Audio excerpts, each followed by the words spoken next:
नमस्कार दोस्तों, केमिस्ट्री शाला चैनल में आपका स्वागत है। आज का मेरा यह video some basic concepts of chemistry part 12 class 11 and sub topic is limiting reagent. Friends, you know the meaning of limiting reagent. So limiting means to limit, to stop, and reagent means reactant. Limit means to stop, right? And reagent means reactant. ठीक है दोस्तों, अब हमें समझना है कि what do you mean by limiting a reagent. तो बच्चों, अगर कोई रिएक्शन होता है, जैसे suppose reactant A and B reacts to form product, suppose C plus D is form. So इसमें कोई एक रिएजेंट ऐसा होगा, या दोनों हो सकते हैं, या कोई एक ऐसा होगा कि जिसके कारण ये रिएक्शन स्टॉप हो जाता है, प्रोडक्ट बनना बंद हो जाता है। अगर मान लो ए की क्वांटिटी कम है तो ए पहले फिनिश हो जाएगा और बी फिर भी बचा रहेगा, अनरिएक्टेड बचा रहेगा, और रिएक्शन स्टॉप्स हो जाएगा due to consumption of reactant A खत्म हो जाएगा तो प्रोडक्ट नहीं बनेगा। ठीक है दोस्तों, तो इस केस में ए को हम क्या बोलेंगे? Limiting reagent. क्या बोलेंगे? Limiting reagent. ठीक है दोस्तों, अब हम थोड़ा इस तरह से समझते हैं कि मान लीजिए कोई रिएक्शन है C+O2, क्या बनाएगा भाई? CO2 बनाएगा। And this reaction is balanced also, ये बैलेंस्ड है, C+O2 CO2। अब ये जो रिएक्शन है, इसमें आप देख रहे हो कि 12 ग्राम कार्बन, 12 ग्राम कार्बन कितने ग्राम ऑक्सीजन से रिएक्ट कर रहा है? तो 16 इंटू 2, यानी 16 into 2 means 32 gram of oxygen. और CO2 कितना प्रोड्यूस कर रहा है भाई? तो 12 plus 32 gram, this is equal to 44 gram. तो बच्चों, हमें ये जानना है कि जब भी कार्बन एंड ऑक्सीजन का रिएक्शन होगा तो 12 gram carbon reacts with 32 grams of oxygen only to produce 44 gram of carbon dioxide. इसमें ऐसा कुछ ज़्यादा नहीं है। अगर आप मान लीजिए कि 12 ग्राम कार्बन ले लिए और आप मान लो 100 ग्राम ले लिया ऑक्सीजन, तो ऐसा नहीं है कि आपका कार्बन डाइऑक्साइड ज़्यादा बनेगा। नहीं बनेगा ज़्यादा। क्यों नहीं बनेगा? Because carbon is your 12 gram and carbon reacts with only 32 grams of oxygen. इसमें से केवल 32 ग्राम ही ये रिएक्ट करेगा और बाकी के जो ऑक्सीजन होंगे वो अनरिएक्टेड रहेगा, राइट? तो अनरिएक्टेड कितना होगा भाई? तो ऐसा देख लीजिए, 68 ग्राम जो है वो अनरिएक्टेड ऑक्सीजन बचा रहेगा। कार्बन डाइऑक्साइड कितना बनेगा भाई? 44 ग्राम ही बनेगा। ठीक है, लेकिन रिएक्शन स्टॉप हो जाएगा और रिएक्टेंट आपका बचा रहेगा। ये जो रिएक्टेंट ऑक्सीजन है ये बचा रहेगा, फिर भी रिएक्शन स्टॉप हो रहा है। क्यों हो रहा है भाई? Because you have only 12 gram of carbon. So in this case carbon is limiting reagent. Carbon is limiting reagent. ठीक है दोस्तों, अब देखो, प्रोडक्ट का जो फॉर्मेशन होता है, प्रोडक्ट जो फॉर्म करते हैं वो किस पे डिपेंड करेगा? वो लिमिटिंग रिएजेंट पर ही डिपेंड करता है।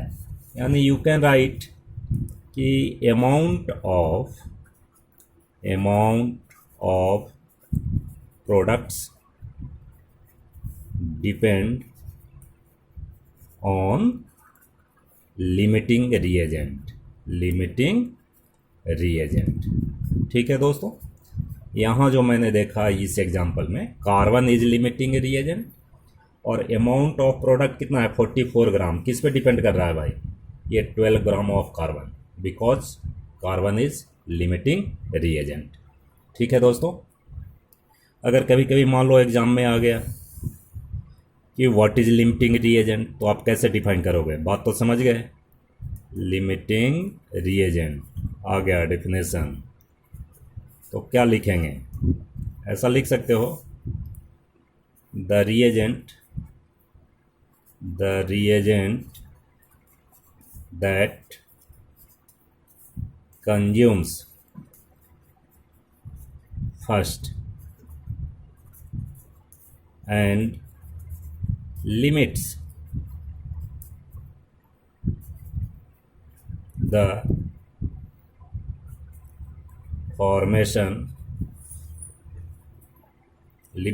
formation of product is called limiting reagent. ठीक है, इस तरह से आप लिख सकते हैं, ऐसा कोई ज़रूरी नहीं है कि बुक का जो लिखा है वही डेफिनेशन करेक्ट होगा। आपके पास इंग्लिश स्किल है, लिखने का लैंग्वेज है, तो आप लिख सकते हैं। सब्जेक्ट मैटर को समझना बहुत ज़रूरी है। ठीक है दोस्तों, अब इसमें देखो बहुत सारे क्वेश्चन पूछे जाते हैं। जैसे मान लो एक मैं क्वेश्चन लिखता हूँ अभी, जैसे मैं लिख दिया कि 24 gram carbon reacts with 200 gram of oxygen gas. Find the limiting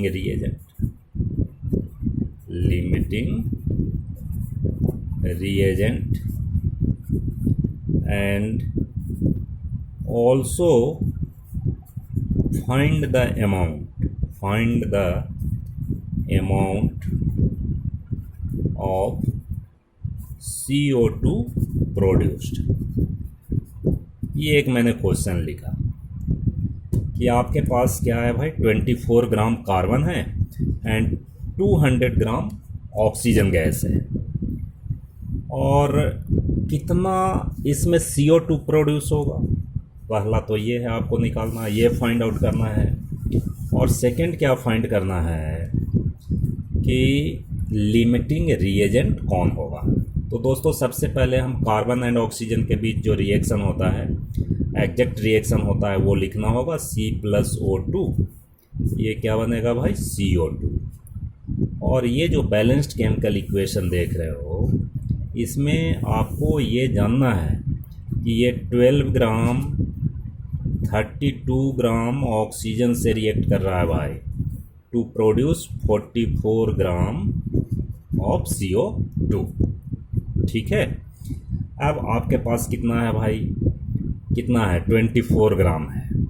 तो यहाँ देखो यूनिटरी मेथड लगाओ कि since 12 gram carbon equal to 32 gram oxygen, ऐसा लिखिए।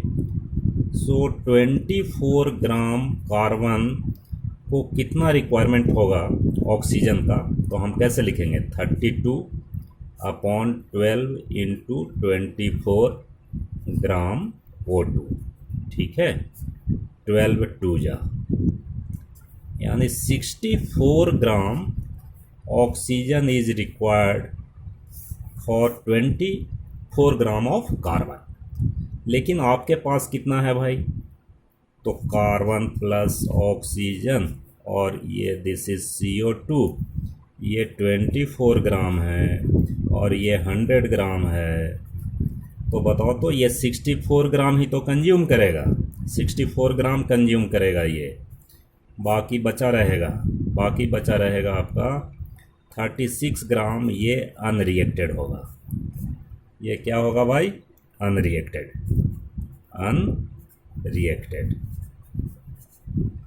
तो दोस्तों इसमें ये हमें समझना है कि लिमिटिंग रिएजेंट इसके बेस पे आप बता सकते हो। कौन सा होगा लिमिटिंग रिएजेंट भाई? तो limiting reagent is your carbon. This is your limiting reagent. ठीक है दोस्तों, तो एक आंसर तो आ गया आपका कि carbon is the limiting reagent. अब सेकेंड क्वेश्चन का क्या था कि how much gram of carbon dioxide is produced, यानी find the amount of carbon dioxide. तो देखो इसी से हमें देखना है कि अगर मान लो ये 12 ग्राम होता है, ये 32 ग्राम होता है, तो 44 ग्राम कार्बन डाइऑक्साइड मिलता है। एक चीज़ और मैंने बताया कि formation of product depend on limiting reagent. तो हम इसमें भी यूनिटरी मेथड लगाते हैं कि since 12 gram carbon this is equal to 44 gram of CO2। अब आपके पास कार्बन कितना है भाई? 24 ग्राम। चूँकि ये लिमिटिंग रिएजेंट है भाई, तो 24 ग्राम कार्बन कितना प्रोड्यूस करेगा? 44/12 इंटू 24, 12 2 जा 24, and this is equal to 88 gram of CO2। ठीक है दोस्तों, तो इस तरह से हम पता करते हैं। कभी कभी ये क्वेश्चन हो सकता है कि मोल के फॉर्म में भी आपसे पूछा जा सकता है। तो जैसे मान लो इस तरह से है, एक और मैं क्वेश्चन लिखता हूँ इसमें, देखो बहुत ही अच्छा है ये क्वेश्चन। जैसे मान लीजिए लिख दिया question number 2, 10 moles of N2 reacts with 10 moles of H2 to form NH3. So how much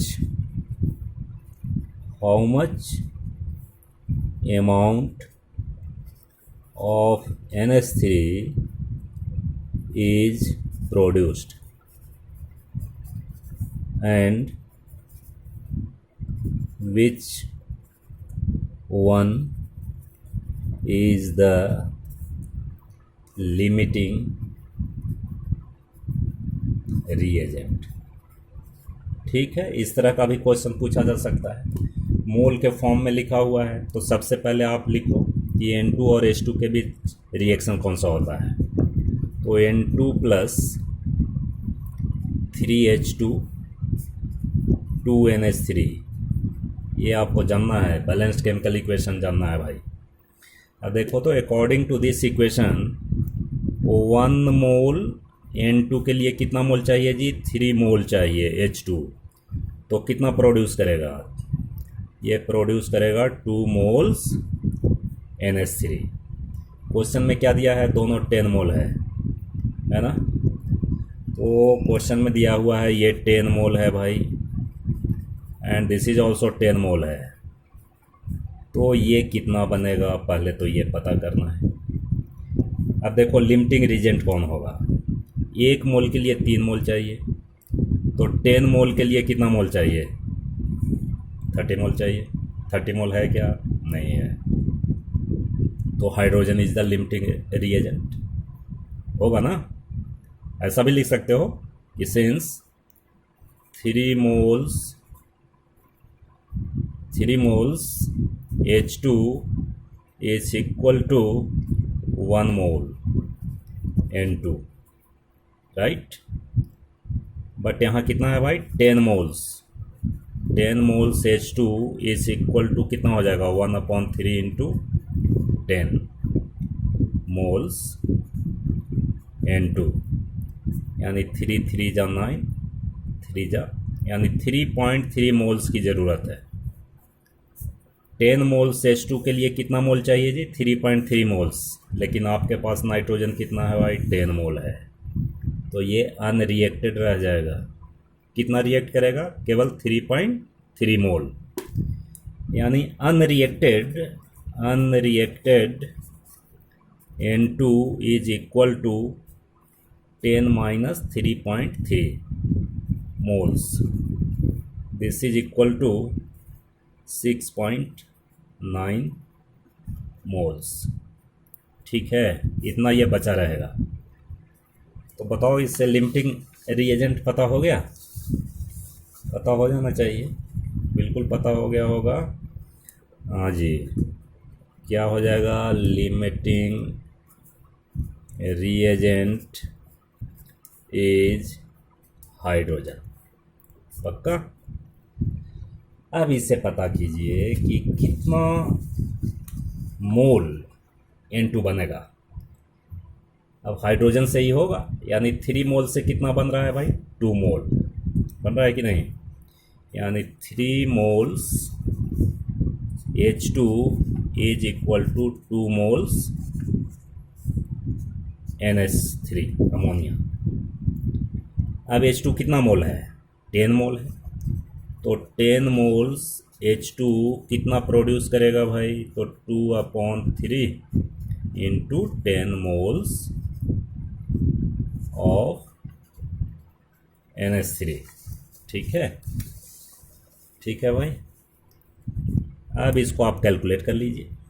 20/3 moles NH3 और 6.66 मोल्स NH3। अगर अमाउंट पूछता है तो अमाउंट पता कर लीजिए। अमाउंट कितना होगा भाई? तो अमाउंट आपका होगा, 1 मोल में कितना ग्राम है बताओ तो? 1 mole is equal to, this is 17 gram NH3। आप कैलकुलेट कीजिए, आएगा इतना। इसलिए 6.6 moles, this is equal to 17 into 6.6 gram NH3।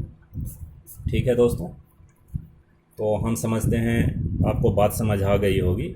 इस तरह से क्वेश्चन बनाना होता है और बहुत ही ध्यान से देखना है इसमें कि कौन सा लिमिटिंग रिएजेंट है, कितना अमाउंट प्रोड्यूस होगा। ये बहुत डिफ़िकल्ट नहीं है।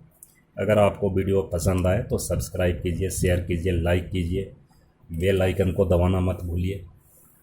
ठीक है दोस्तों, मेरी शुभकामना बहुत पढ़ें, बहुत आगे बढ़ें। बहुत बहुत धन्यवाद।